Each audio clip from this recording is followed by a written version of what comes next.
y todos aceptamos la grabación del día de hoy. Bueno, vuelvo a hacer la pregunta. ¿Ya llegó la persona que nos va a compartir el ejercicio del día de hoy? No, todavía no lo tenemos con nosotros. Ah, no, todavía no lo tenemos. Hola, Ok. pastor, buenas noches. Buenas noches, Daniel Giraldo. Qué bueno que estás aquí. Dios te bendiga. Sí, Sean señor, estamos bienvenidos. cuando me digas. Gracias a Dios. Muy bien. Níger también sea bienvenido.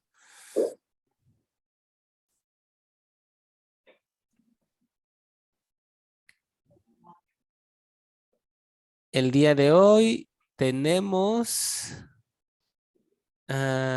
nuestra sexta clase de Academia Cristo del curso La Biblia en el principio. Y nos corresponde a ver el tema Abraham recibe la promesa. ¿Sí? Nos vamos a centrar solamente en la promesa de nuestro Dios. Oremos. Querido Padre Celestial, entiendo de esta lección sobre Abraham que tú me llamas para ser tu hijo. No vengo a ti por mi propia fuerza, sino tú me hiciste tu hijo. Gracias por llamarme y hacerme tuyo. Perdona los pecados que hago y ayúdame por gratitud a ti a mejorar mi vida día tras día como tu querido hijo. Pido esto en el nombre de Jesús. Amén. Muy bien, estamos en Academia Cristo. El propósito de Academia Cristo es capacitar a las personas para cumplir la gran comisión que nuestro Señor nos ha dejado, ayudar a crecer en el crecimiento, ayudar en el crecimiento de la palabra y en el conocimiento de ella y orientar sobre cómo llevar la palabra de Dios a otros. Todos están invitados a participar en Academia Cristo. Academia Cristo es gratis y abierto para todo aquel que quiera aprender algo de lo que Dios nos ha dado en su palabra. Eh, Especialmente la invitación es para aquellos que ya tienen un grupo. A veces hay tanta necesidad y estamos llevando la palabra de Dios a las personas y siempre es bueno que nosotros recibamos para poder llevar esa palabra a los demás. Si quiero tener un grupo o tengo un grupo, comuníquese con su profesor y en el grupo sembrador, que consiste en ayudar a crecer, eh, les orientaremos. También quienes ya utilizan todos los materiales de Academia Cristo o llevan todo lo de Academia Cristo en sus grupos, nos ponemos de acuerdo con ellos para tener un proceso de compañerismo, un proceso de comunión y de unidad doctrinal. Así que bueno, ahí está para todos aquellos que quieran ser parte de este ya más a fondo, ¿verdad? De la predicación de la palabra. Bueno, había yo dejado el ejercicio para este momento, pero parece ser que no ha llegado nuestro expositor. Y como no ha llegado nuestro expositor, o ya llegó, no, ¿verdad? Todavía no llega. Muy bien, Sí, como... pastor, sí, ¿cómo Ah, ya. estás? Daniel Giraldo, me habías encomendado para el jueves. Perfecto, ya está aquí nuestro expositor. Hoy vamos a empezar escuchándolo a él. Ustedes se han dado cuenta que normalmente yo doy una exposición sobre algunos temas teológicos de la narrativa, luego viene un ejercicio y luego el ejercicio lo complementamos todos. El día de hoy no va a ser así. El día de hoy vamos a escuchar primero la exposición y luego vamos a hacer el ejercicio juntos y en el ejercicio yo voy a ir dando algunos elementos porque como la historia de Abraham es un poco abundante, es un poco larga y luego tiene muchos elementos para compartir, por eso lo vamos a hacer así. Le damos la palabra a nuestro hermano Daniel. Adelante, Daniel, 5 o 7 minutos. Compártanos este ejercicio. Bueno, buenas noches, pastor. Buenas noches a todos los hermanos. Eh, entonces, me fue pues encomendado hoy el privilegio de darles a conocer el ejercicio. Vamos a empezar entonces con las primeras preguntas. Si los personajes en esta historia eh, hablamos que está Jehová nuestro Señor, está Tare, el padre de Abraham, Abraham, Lot su primo, Sarai su esposa. En el final pues se habla del faraón y de los príncipes de Egipto y de algunos siervos y, y criadas de Abraham. Como objetos pues están los bienes de Abraham, el ganado, montes, los altares que él edifica, el ganado que tiene y algunas plagas que ocurren cuando él está en Egipto. ¿Dónde ocurrió la historia? Pues en Oriente Medio. La historia inicia en Harán, donde está asentado Taré con Abraham, Nilod y toda su familia después de haber salido de la ciudad de origen. Eh, Salieron de allí de Harán hacia la tierra de Canaán y pasando por Canaán se llegaron a Siquem. Allí en la región de Siquem llegaron hasta el encino de Moré y de allí de Moré pasó a un monte al oriente de Betel. Posteriormente siguió emigrando hacia el Negev y cuando ocurrió el periodo de hambruna descendió a Egipto. En Egipto moró por un tiempo y luego regresó posteriormente a Canaán. ¿Cuándo ocurrió la historia? Pues según más o menos los datos que hay allí en los versículos anteriores, más o menos unos 800 años después del diluvio, posterior a la destrucción de Babel, cuando Abraham tenía en ese entonces 75 años, cuando salió de Harán. Básicamente el problema se que se presenta es que, bueno, el Señor le da una promesa a Abraham, le dice que se debe apartar de su tierra de origen y de su familia y que se dirigiera a la tierra que él le había destinado por heredad. El Señor le dice que le daría grandeza, que lo haría muy famoso, que lo haría padre de naciones y que lo respaldaría, que al que le bendijere, él lo bendeciría, que al que le maldijere, él lo maldeciría y que lo iba a respaldar en todo.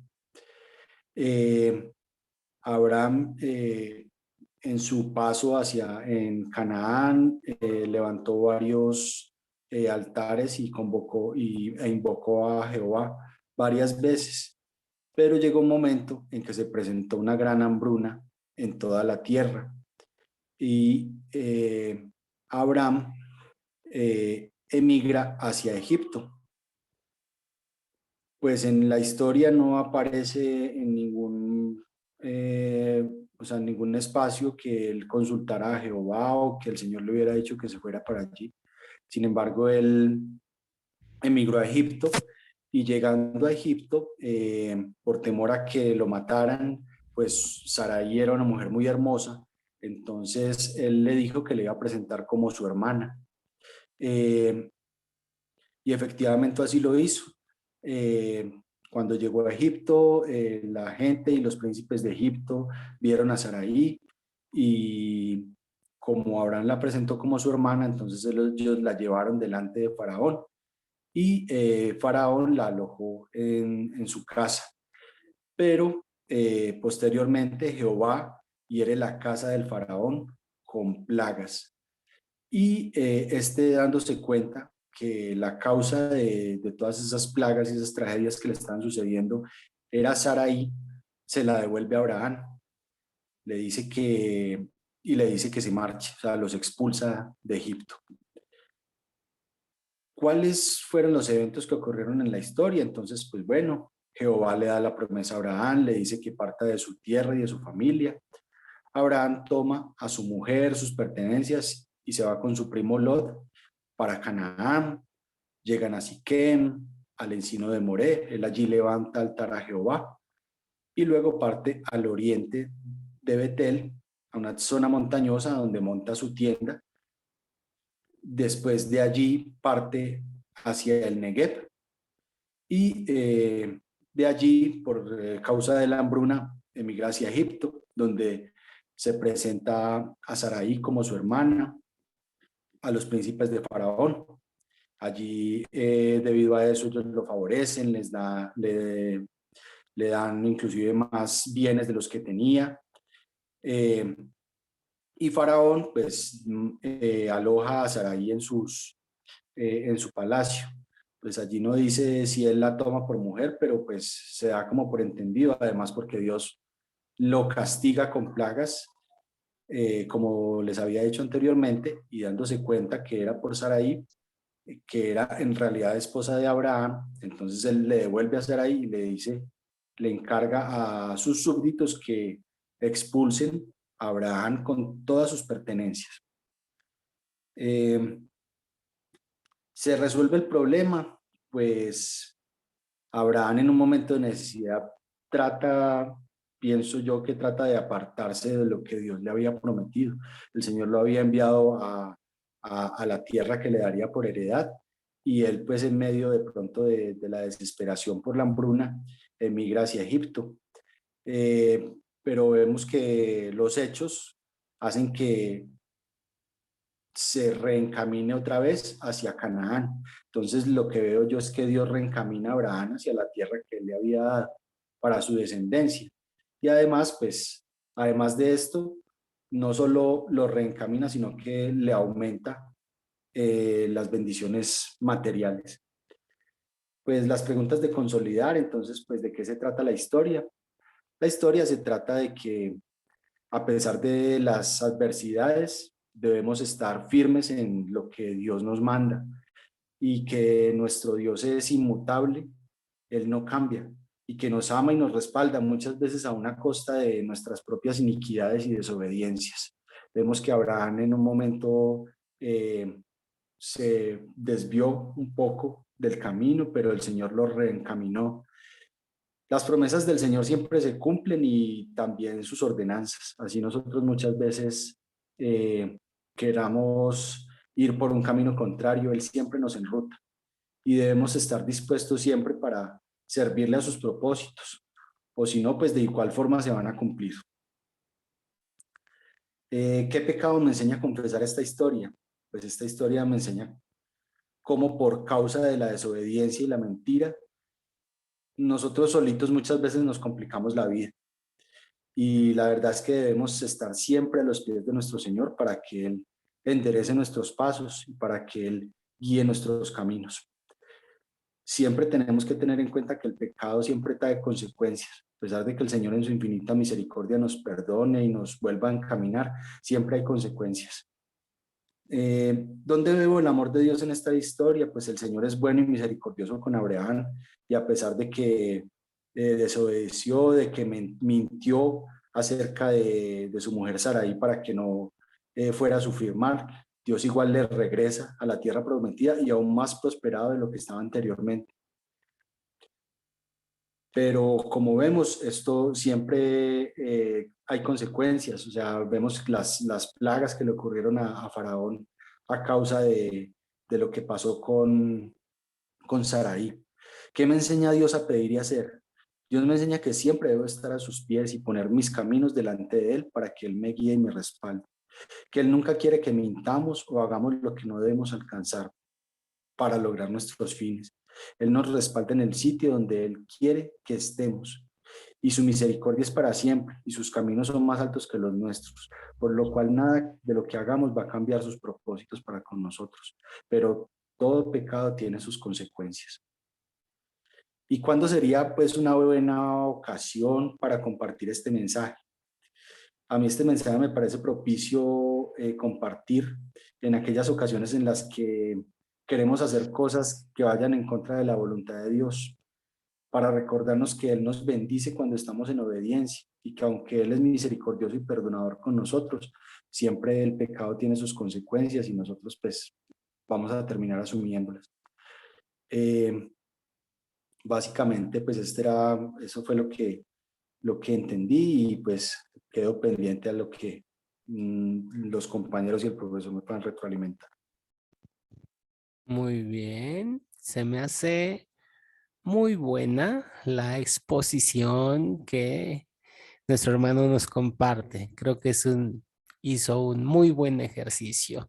Gracias, Daniel, por compartirnos el ejercicio del día de hoy. Es muy bueno. Y ahora entonces nos corresponde a todos los demás ir analizando algunas de estas partes. Y la pregunta, ahora no tuvimos pregunta así en general, sino que nos estamos centrando en la historia, ¿verdad? La primera pregunta que yo haría sobre el ejercicio es, a ver, un voluntario, solamente uno, ¿eh? Para que no nos tardemos mucho. Dígame, ¿cómo iniciaría cómo le haría para captar la atención si va a hablar de la vida de Abraham? A ver, van a hablar de la vida de Abraham. ¿Cómo captarían la atención o cómo empezarían? Alguien, un voluntario. Ya escuchamos a Daniel Giraldo. Ahora me gustaría escuchar a alguien más. ¿Cómo empezaría? ¿Cómo se introduciría en en este tema? A ver, Seferino tiene su micrófono encendido. ¿Quiere participar o alguien quiere participar? Ahora no vinieron con ganas de participar. A ver, adelante. Sí, Lady, adelante, Lady. Bueno, yo lo haría como una experiencia propia de cuando Dios me hizo el llamado. Entonces, cierta ocasión, pues era yo muy joven cuando Dios me hizo ese llamado de seguir sus pasos. Y esta noche pues vimos la historia de un hombre que estuvo desde el principio pensado en Dios, que se llama Abraham, y fue un hombre que impactó, ¿no? Ha impactado nuestro padre y pues que es muy importante conocer esta historia tan maravillosa, saber quién fue Abraham y todo lo que está en el contorno y lo que Dios desarrolló en Abraham. Entonces, pues, no sé, daría como una experiencia así de principio cuando Dios llega a nuestras vidas, como lo hizo con Abraham, cuando le ordenó que dejara todo.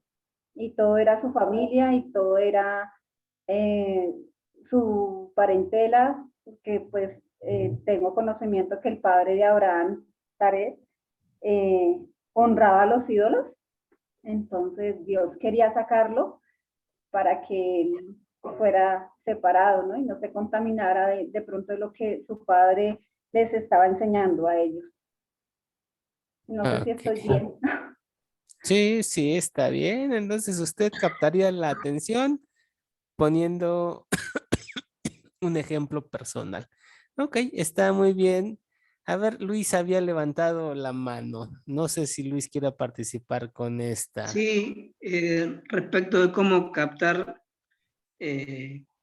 sobre la vida de Abraham, es interesante siempre mencionar a Abraham como se lo llama comúnmente el padre de la fe, y para aquellos que no tienen esperanza o que han perdido la esperanza y que no encuentran una vida con Dios, podemos ver cómo Dios actúa en la vida de Abraham, dándole todas las promesas y cómo se cumplen las promesas, aun cuando éstas parecen imposibles para el hombre.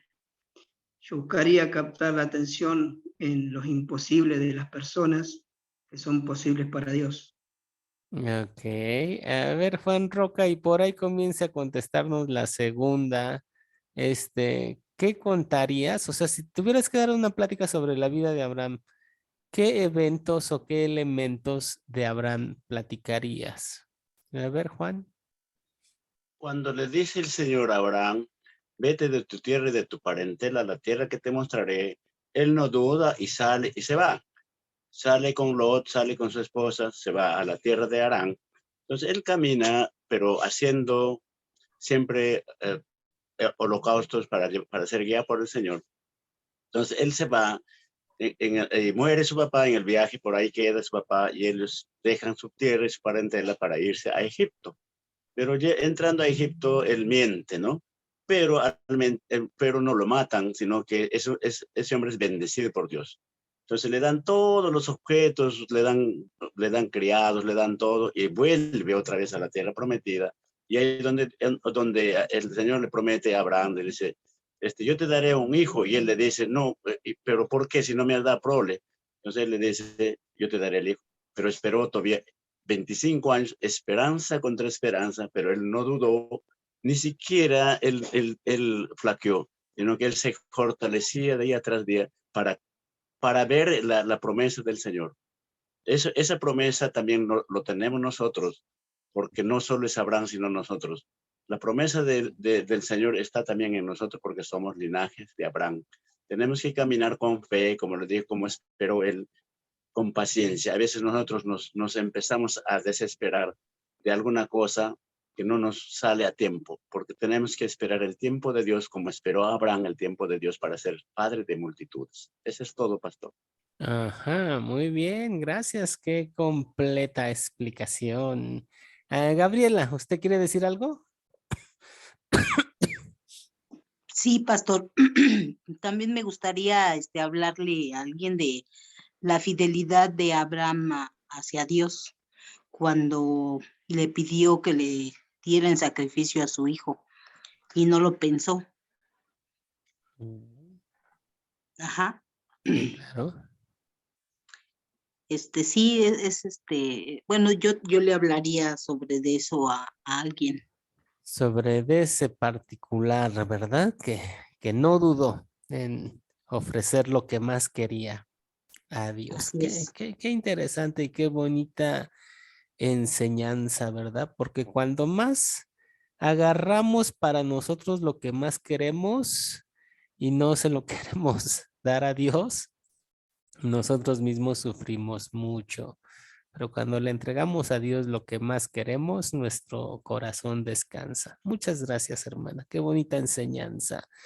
Y entonces, ¿por qué razón hacía yo estas preguntas? Por lo siguiente, miren, lo más importante en la vida de Abraham, en el texto bíblico, ni siquiera es Abraham. Lo más importante en la vida de Abraham es la promesa que Dios le da de que por medio de él van a ser benditas todas las naciones. Nosotros ya estamos en el lado del cumplimiento de esa promesa. Nosotros, los mexicanos, somos una nación bendita por Dios por medio de la promesa de Abraham. Los argentinos, los colombianos y todos los que estamos aquí, miren, Academia Cristo es un ministerio internacional en Latinoamérica. Tenemos de todos los países de Latinoamérica como estudiantes y aquí somos el ejemplo de cómo los hijos de Abraham han sido bendecidos o cómo por medio de Abraham Dios bendijo a todas las naciones. Entonces, ¿qué es lo más importante en la vida de Abraham? Pues lo más importante de todo es la promesa, ¿sí? Acuérdense que cuando Adán y Eva pecaron, Dios les dio una promesa. Y ahora en Abraham esa promesa va a continuar, que es la promesa de la redención. Entonces ahora hay que creer en la promesa que Dios le ha dado a Abraham, la promesa de la gracia y de la misericordia. Cuando venga la ley, toda la ley va a señalar hacia esa promesa. los sacrificios y todo lo que se va a hacer va a estar señalando hacia la promesa de redención que Dios dio. Dios va a elegir a un hombre llamado David para que de su descendencia llegue el que va a hacer el sacrificio por todas las naciones. Así que todo el Antiguo Testamento tiene una línea que es la promesa de Dios. Está ya con Adán y Eva y ahora la tenemos aquí con Abraham nuevamente, ¿sale? Esa es la importancia. La fe de Abraham, pues obviamente viene cuando Dios le habla y Dios mismo está moviendo, ¿verdad? Su fe. Este es muy importante, miren, la importancia de interpretar el Antiguo Testamento como cristianos, ¿sale? Porque el Nuevo Testamento dice que todo el Antiguo Testamento anunciaba a Jesucristo y hablaba de Jesucristo. Jesús dijo, escudriñad las Escrituras. Cuando Jesús dijo esto, todavía no se escribía el Nuevo Testamento. Se estaba refiriendo a las Escrituras que estaban en su tiempo. Y las Escrituras que estaban en su tiempo era el puro Antiguo Testamento. Y dice, escudriñen las Escrituras. Esas son las Escrituras, el Antiguo Testamento, y les dice, porque a vosotros os parece que en ellas tenéis la vida eterna, y ellas son las que dan testimonio de mí. ¿Sale? Entonces, el Antiguo Testamento daba testimonio de Jesucristo. Eso es lo que Jesucristo dice. Luego, allá en Juan, tenemos la siguiente expresión. Felipe halló a Natanael y le dijo, hemos hallado a aquel de quien escribió Moisés en la ley, así como los profetas, a Jesús, el hijo de José. Fíjense, aquel de quien escribió Moisés, o sea, la ley hablaba de Jesucristo. Los sacrificios hablaban de su sacrificio. El cordero de la Pascua hablaba del cordero que se iba a sacrificar. El camino hacia la tierra prometida era el camino hacia el verdadero reposo en Jesucristo. La elección de David y todo el libro de los reyes era para marcar la descendencia o la línea por la que iba a venir Jesucristo. Todo el Antiguo Testamento, Moisés y los profetas hablan de Jesús. En aquellos tiempos, la Biblia o el Antiguo Testamento no se dividía como lo dividimos hoy en día. Bueno, de hecho, si ustedes algún día ven una Biblia hebrea, van a ver que hasta el día de hoy la Biblia hebrea se divide en 3 partes, nada más. Ellos no tienen libros históricos, libros poéticos, no, ellos nomás la dividen en 3. La ley, los profetas y los escritos o los salmos. Así, esos 3 nada más. Entonces, Jesús, cuando va en el camino de Emaús, dice, era necesario que se cumpliese todo lo que está escrito en la ley, en los profetas y en los salmos. Esta era la división, o es la división de la Biblia hebrea, ¿sí? En la Biblia hebrea, los libros históricos, lo que para nosotros son libros históricos, para ellos son libros proféticos. ¿Por qué razón ellos ven en el libro de Reyes un libro profético y no un libro histórico? Porque ahí se habla del profeta Elías, se habla del profeta Eliseo y se habla de muchos profetas, ¿verdad? Que están en cada rey, en cada reinado siempre hay un profeta predicando la palabra de Dios. Así que bueno, la ley, los profetas y los escritos hablaban de Jesucristo, señalaban a Jesucristo. Por esa razón, cuando el apóstol Pablo predica, para él esto ya fue anunciado. Cuando escribe la carta a los romanos dice, Pablo, siervo de Jesucristo, llamado a ser apóstol, ha apartado para el evangelio de Dios que él había prometido por sus profetas en las santas escrituras. ¿Sale? El evangelio no es nada nuevo. El evangelio no es un invento, no es algo que comienza con los apóstoles. No, no, no. Es algo que ya habían anunciado los profetas. Eso tenía que pasar. Por eso el apóstol Pablo después en Corintios va a decir que el Señor Jesús murió conforme a las escrituras y todo conforme a las escrituras. Entonces, ahí está lo importante. Para un cristiano, cuando interpreta o ve el Antiguo Testamento, siempre sigue esa línea de la redención. No se pone a ver el Antiguo Testamento así nada más, los sacrificios solitos y listo. No, no, no. Los sacrificios apuntaban hacia Cristo. No se pone a leer el libro de Reyes así solito como pura historia. No, no, no. El libro de Reyes apunta hacia el verdadero rey. No lee los profetas como un mensaje fuera de Jesucristo. Los profetas anunciaban también la redención que iba a venir y los salmos también hablaban del verdadero rey. Entonces, esa es la diferencia. El cristiano ve ve en el Antiguo Testamento a Jesucristo. Eso es muy, pero muy importante. ¿Por qué digo es muy importante? Porque eso no pasa con la interpretación judía.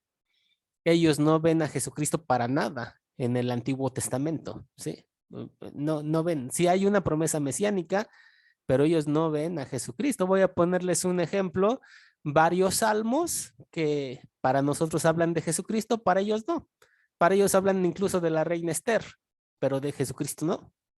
Y esa es una diferencia muy grande. Hace 8 días veíamos esta historia de los gigantes de los tiempos del diluvio.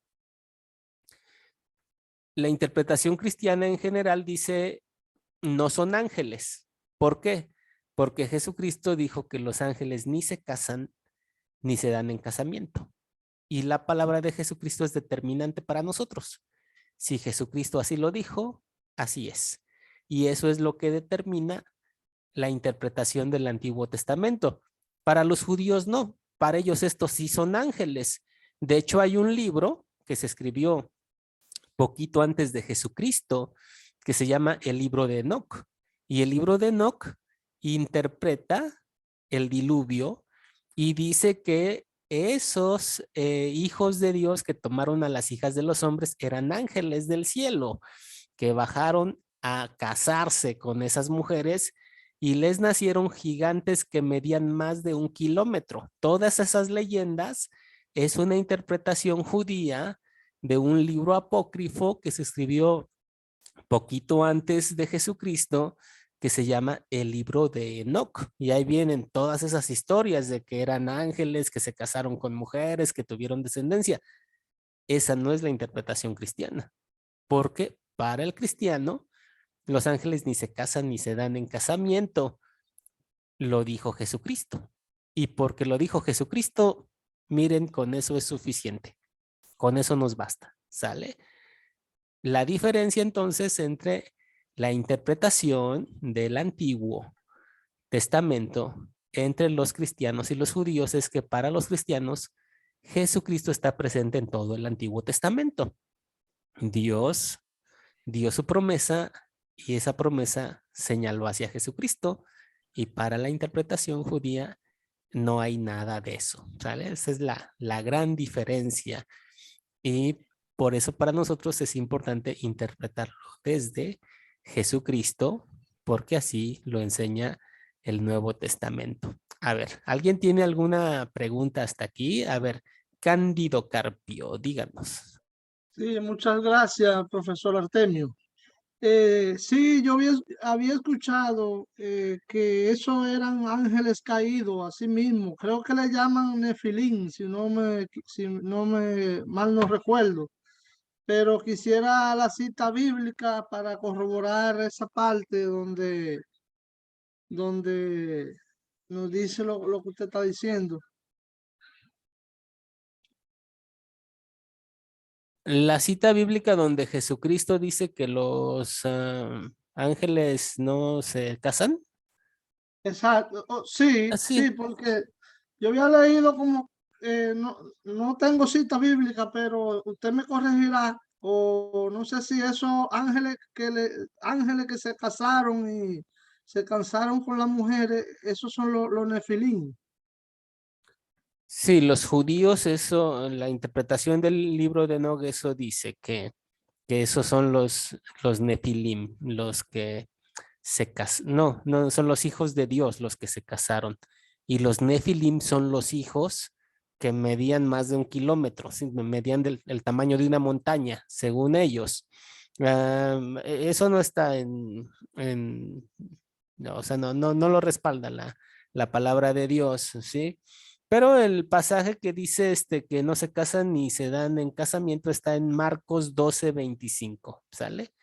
Marcos Sí. 12:25, ahí van a encontrar esa palabra de Jesucristo. Acuérdense, para nosotros, si somos cristianos, lo más importante es lo que dijo Jesucristo y es así como entendemos el Antiguo Claro, Testamento. claro que sí, claro, claro. Ujú. Ok, muy bien. ¿Alguien más tiene otro Ahora sí. comentario?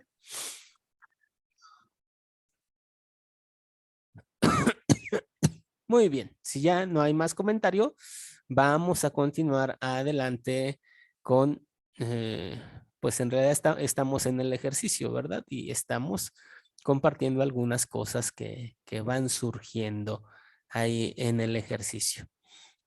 Por eso preguntábamos sobre qué elementos son importantes en la vida de Abraham, y el elemento más importante en la vida de Abraham entonces es la promesa de la redención, la promesa de que él va a ser bendición para todas las naciones, y esa promesa va a ser por medio de la redención de Jesucristo. Ya nos han dicho los personajes de la historia, y yo quisiera preguntar, a ver, están los personajes, están los objetos de la historia. Cuando ocurrió esta historia lo expresó muy bien nuestro hermano que expuso el día de hoy. Pero aquí viene algo muy importante, porque fíjense cómo Dios le da la promesa, o sea, llama a Abraham, le dice que le va a dar una tierra, pero cuando Abraham llega a esa tierra que Dios le va a dar, resulta que esa tierra ya está poblada, ya están habitando ahí los cananeos, y resulta que la tierra que Dios le va a dar, hay una hambruna y él se tiene que ir a Egipto. Entonces, si Dios me dice, ve, te voy a dar una tierra, y llego y la tierra ya está ocupada, y aparte de que ya está ocupada, resulta que hay un hambre en la tierra, pues seguramente ahí está la primer prueba de fe, la primera dificultad que está enfrentando Abraham desde un principio. Pero él va a tener que ya lo platicaron, se va, y a ver, ¿cuál sería un problema aquí en la historia? Ya hablando de cuando él se fue a Egipto y allá lo que pasó con Faraón y todo eso, ¿cuál sería un problema para ustedes aquí en esta historia?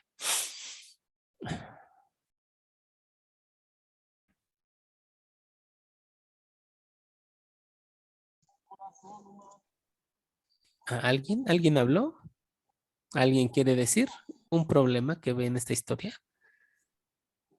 Pastor, pues cuando Dios le dice a él que deje todo, ¿no? No es fácil muchas veces dejar nuestra familia, dejar la comodidad que tenemos y irnos a un lugar incierto. Confiar en Dios no es fácil. Muy bien, es cierto. Dejarlo todo. A ver, Sofía.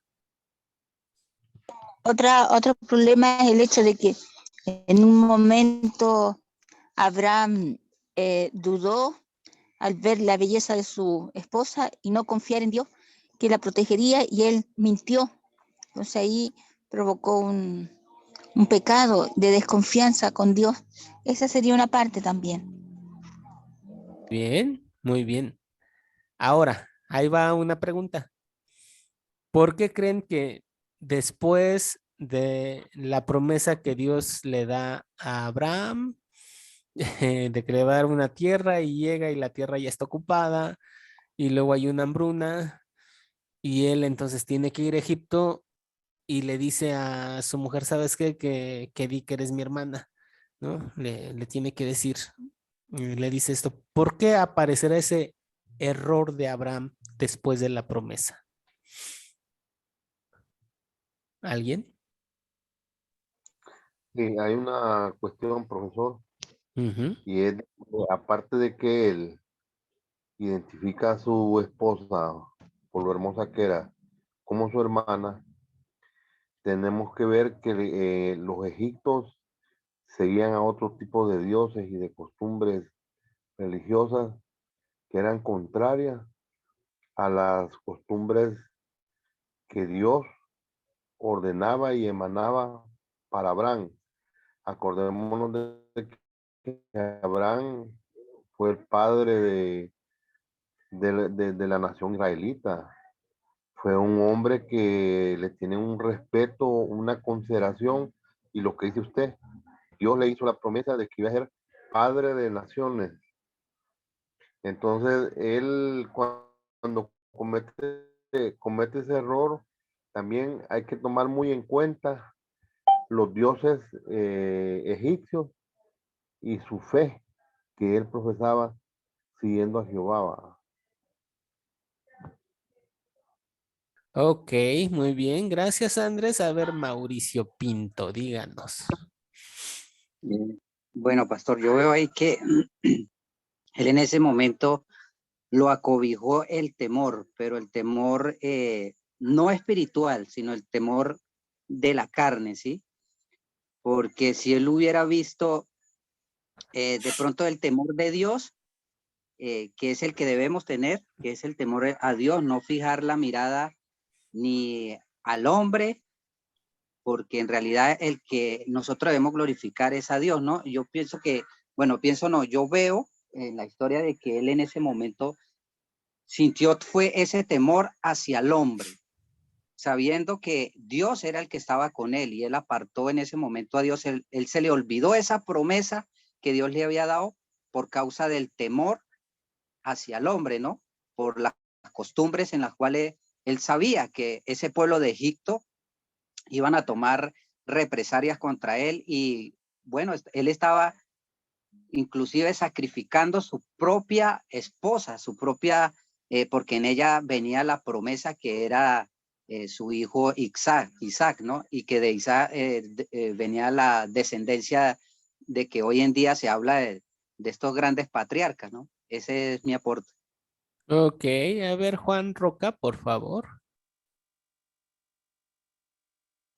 Pastor, cuando le dijo a Abraham, vete de tu tierra y de tu parentela a la tierra que te mostraré, él no dudó. De ningún momento dudó, no tuvo miedo. Él se fortalecía día tras día en el Señor. Entonces, él entró a Egipto con esa misma fe que él va a ser bendecido, porque le dijo, te bendeciré, al que te bendice yo bendeciré, y al que te maldice le maldeciré. Entonces, él entró con esa fe que Faraón le iba a bendecir. Por eso él entró y regresó a la tierra prometida y se ubicó ahí. Eso es todo, pastor. Ok, interesante. A ver, Luis, díganos usted.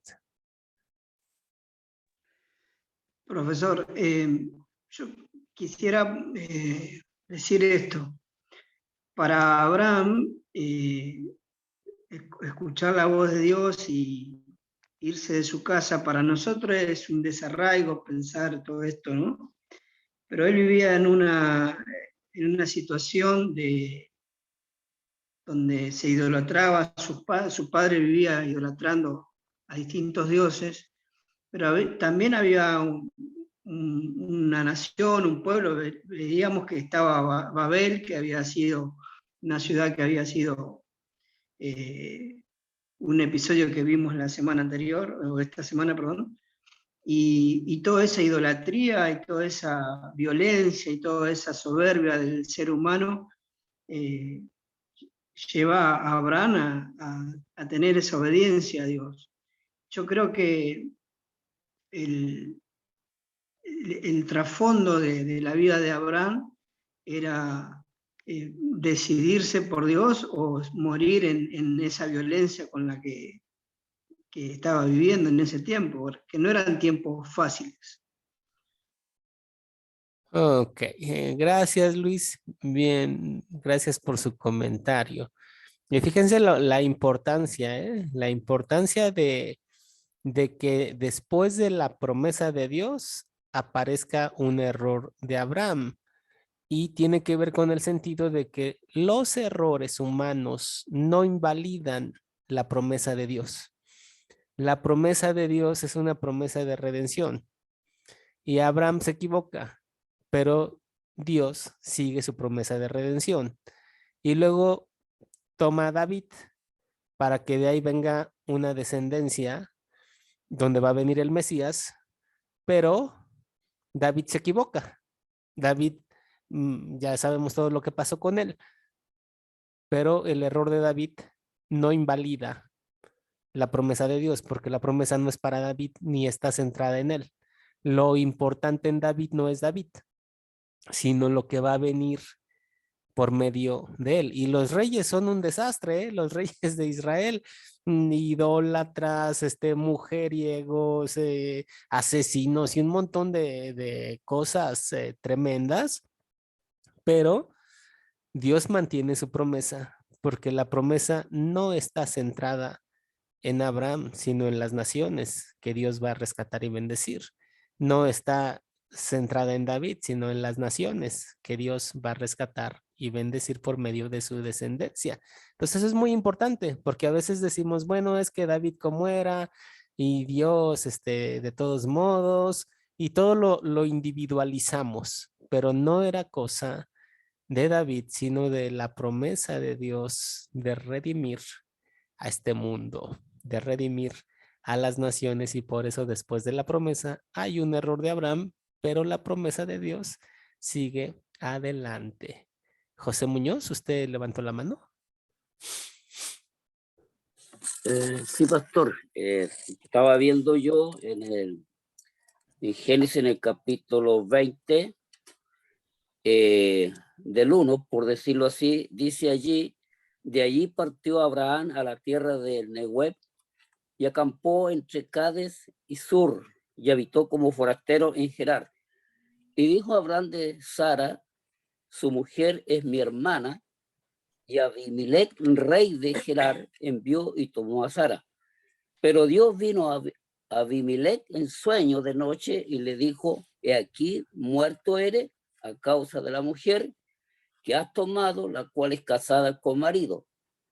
Mas Abimelech no se había llegado a ella y dijo: Señor, ¿matarás también al inocente? No me dijo, él es mi hermana, y ella también dijo, es mi hermano. Con sencillez de mi corazón y con limpieza de mi mano he hecho esto. Que le dijo Dios en sueño: yo también sé que con integridad de tu corazón has hecho esto, y yo también te detuve de pecar contra mí, así no te permití que la tocase. Esa es la historia de Abraham, de Sara también, cuando Abraham ahí mintió que era su hermana, pero como Dios sabe todas las cosas, Dios reveló que no era así. Así que aquí Dios le, como le dijera, se revela en sueño a Abimelech para que no cometiera tal error.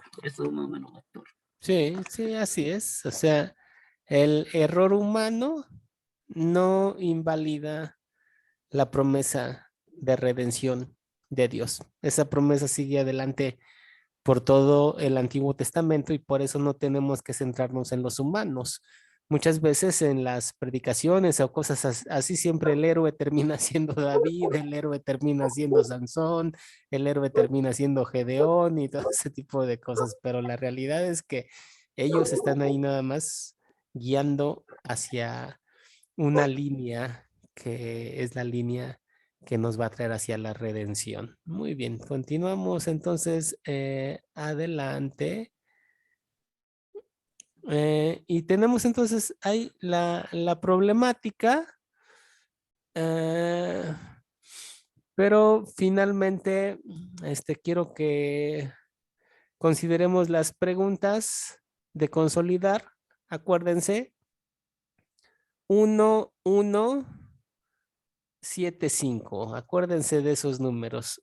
1 es el tema de captar la atención. 1 es el tema de contar. 7 son las preguntas a considerar. 5, las preguntas a consolidar. 1, 1, 7, 5. ¿Sale? Apréndanselo así como un número telefónico. Supongamos que les van a dar un dinero y les dicen, márcame al 1175. Va, como es un dinero, pues ahí sí se nos queda bien grabado el número, ¿verdad? Si fuera otra cosa no se nos graba, pero como tiene que ver con dinero, seguramente se nos queda a cualquier ser humano grabado. 1175. Quiero hablarles un poquito de su proyecto final. Bueno, terminamos así. La fe de Abraham es vista en el Nuevo Testamento de esta manera. Por la fe Abraham obedeció cuando fue llamado y salió sin saber a dónde iba. Se dirigió al lugar que iba a recibir como herencia.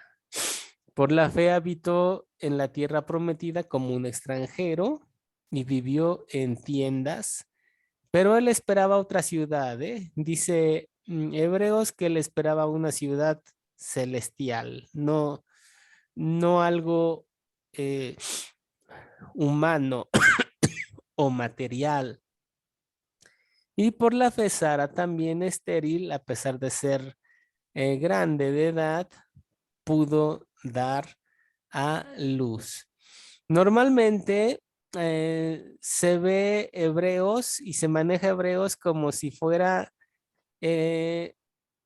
Hebreos habla de la fe, pero no solo Hebreos habla de la fe. A veces decimos, la Biblia dice que la fe es la certeza de lo que se espera y la convicción de lo que no se ve, y ya con eso nos quedamos como si fuera todo lo que la Biblia dice sobre la fe, pero no, o sea, ese es un capítulo sobre la fe, pero la Biblia dice más cosas sobre la fe. Por ejemplo, Romanos nos va a decir cómo viene la fe.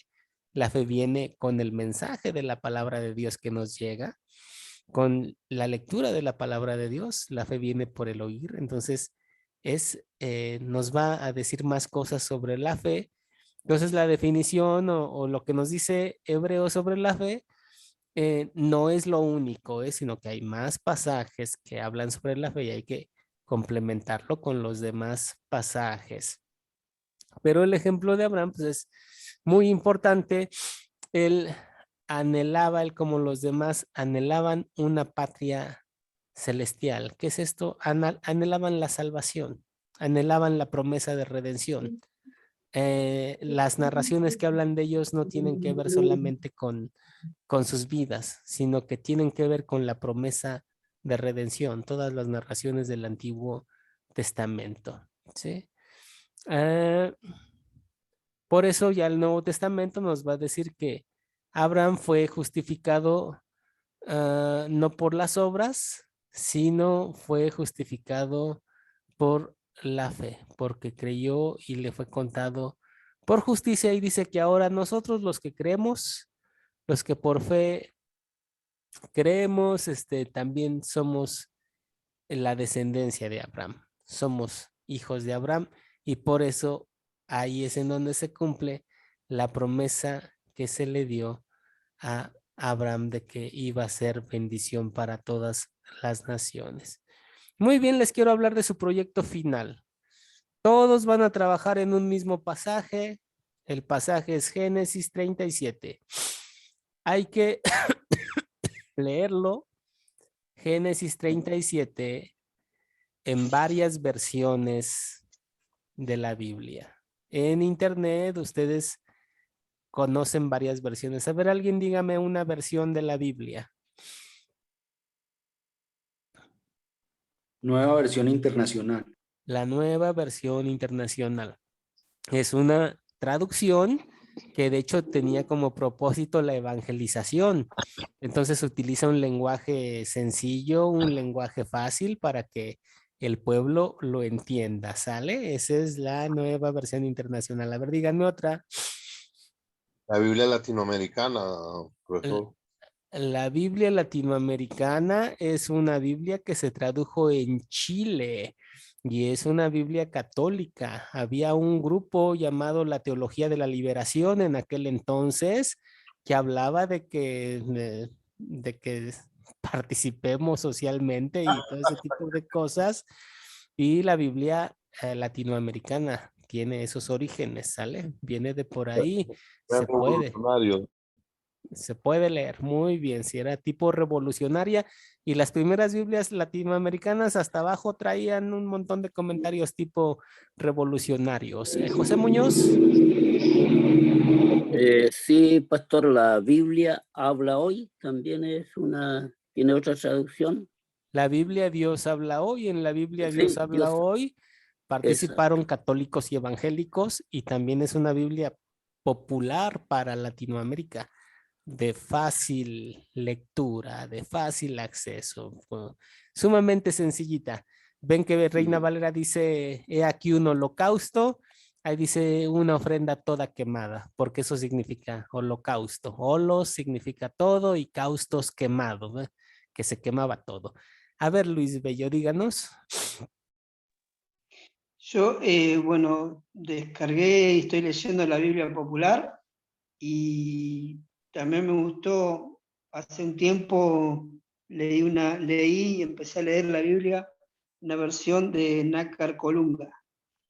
Ajá, la versión Nácar Colunga es una versión muy literal. Trata de pegarse tal como dice el texto hebreo, traducir palabra por palabra y ir lo más pegado con el texto original. Sí, es de Fausto Nácari, el Eloino Nácari, Fausto Colunga, o al revés, son dos españoles, es una Biblia española. Bueno, van a leer ese pasaje en las más versiones que puedan, ¿sale? Para hacer su ejercicio. A ver, Cándido, ya el último, díganos. Sí, yo uso la Reina Valera 1960. Está bien, está muy bien. De hecho, esa es la Biblia evangélica, porque Casiodoro de la Reina fue un monje español que se hizo luterano, y como se hizo luterano tuvo que salir huyendo de España y se fue a Frankfurt, y él llegó a lo ordenaron pastor luterano y fue el primer traductor de la Biblia completa al español. Era un libro bien grueso, ahí lo tengo, que cuando salió por primera vez tenía un osito tomándose un panal de miel. Recordaba ese pasaje que dice que tu palabra es más dulce de la miel que destila del panal, y por eso se le llamó la Biblia del oso. Después vino un catedrático de la Universidad de Oxford. Él era de la Iglesia Reformada y revisó la traducción de Reina, y por eso se llamó Reina Valera, ¿verdad? El catedrático era Cipriano de Valera. Muy bien. Sofía, ¿quiere decir ¿Cuál es la algo? Biblia que utiliza la Iglesia Luterana, por favor? No, mire, en la Iglesia Luterana decimos que usted utilice la que tenga. ¿Sí? O sea, no hay alguna Biblia así, en especial. Bueno, de hecho, pues como vemos, Casiodoro de la Reina era luterano, el primer traductor de la Biblia al español. Entonces es algo que heredó el luteranismo a toda la lengua española. Pero no hay una Biblia así que digamos que nosotros más bien decimos que lean la versión que tengan.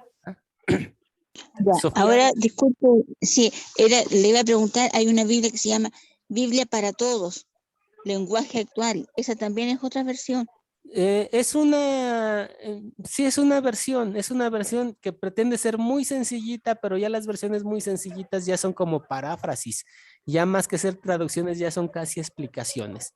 Si la Biblia en lenguaje actual es una Biblia popular, que pretende ser exageradamente sencilla, y la crítica que se le ha hecho es que a veces quiere ser tan sencilla que ya no termina siendo una explicación, sino una traducción, sino una explicación en algunas partes. La otra versión que dice la nueva versión internacional, ¿esa también? ¿Esa puede ser? Sí, claro. Se llama Biblia paralela, Reina Valera, nueva versión internacional. Y salen dos explicaciones. También Sí, para claro. estudiar. Sí, se puede ser. Las que tengan. A ver, Juan Roca, finalmente.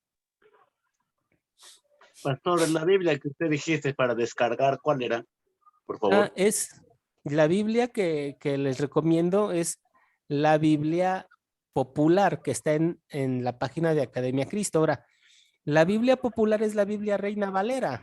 El texto es el de la Reina Valera, pero se le llama Biblia popular porque las explicaciones que trae abajo son muy sencillas, muy fáciles de entender. Hay Biblias como la Biblia de Jerusalén, que abajo trae comentarios que son un poco difíciles, son un poco complejos, pero la Biblia popular abajo trae comentarios muy sencillos y muy profundos también. Entonces, por eso es la que recomendamos. Pero el texto de la Biblia popular, o sea, el texto es el de Reina Valera, ¿sí? Lo que trae son explicaciones y eso es lo que les estoy recomendando. ¿Sale pues? Gracias. Vamos a leer ese pasaje en todas las versiones que podamos y a contestar el cuestionario que se va a mandar. Ahí se les va a poner cómo captarías la atención de alguien hablando de la vida de José, cómo contarías la historia y luego las preguntas. Las van llenando poco a poco. ¿Sale? Ese va a ser su proyecto final y ya lo seguiremos explicando con más calma. Que Dios los bendiga. Que tengan una linda noche. Gracias a Dios que estuvimos juntos. Enciendan sus micrófonos. Pastor. Buenas noches a todos. Saludos, bendiciones. profesor. Buenas noches. Buenas noches a todos, hermanos. Dios les bendiga. Buenas noches para todos. Buenas noches a todos. Bendiciones. Pastor.